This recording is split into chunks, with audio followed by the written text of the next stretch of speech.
I used to work at a kennel.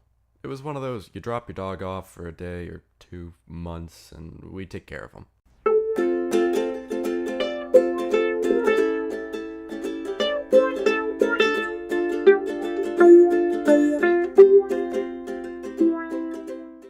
I love animals, but I can't stand to be around 30 screaming dogs for 6 hours a day, 5 days a week.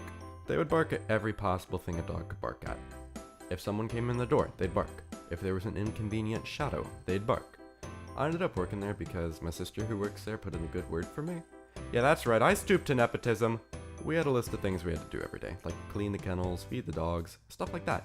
It wasn't all that difficult, but it'd get boring around the 90th time you did it.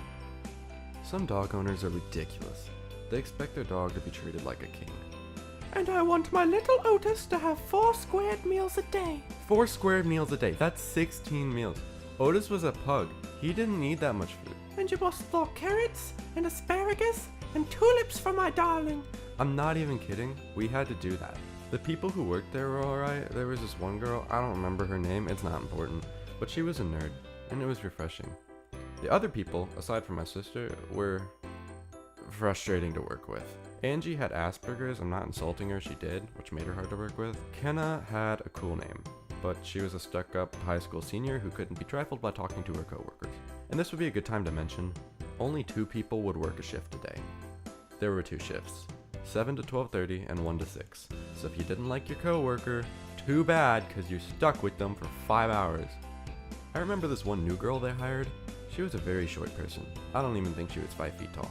She was trying to walk this Great Dane we were taking care of, which was taller than her. This dog ran for it and literally dragged her with him.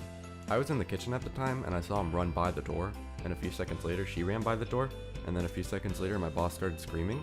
It was kind of funny actually. I got fired a few months after I started working there. And get this, football was the reason why. Another reason I hate football. It took up so much time I couldn't take a shift at the kennel and I ended up getting fired.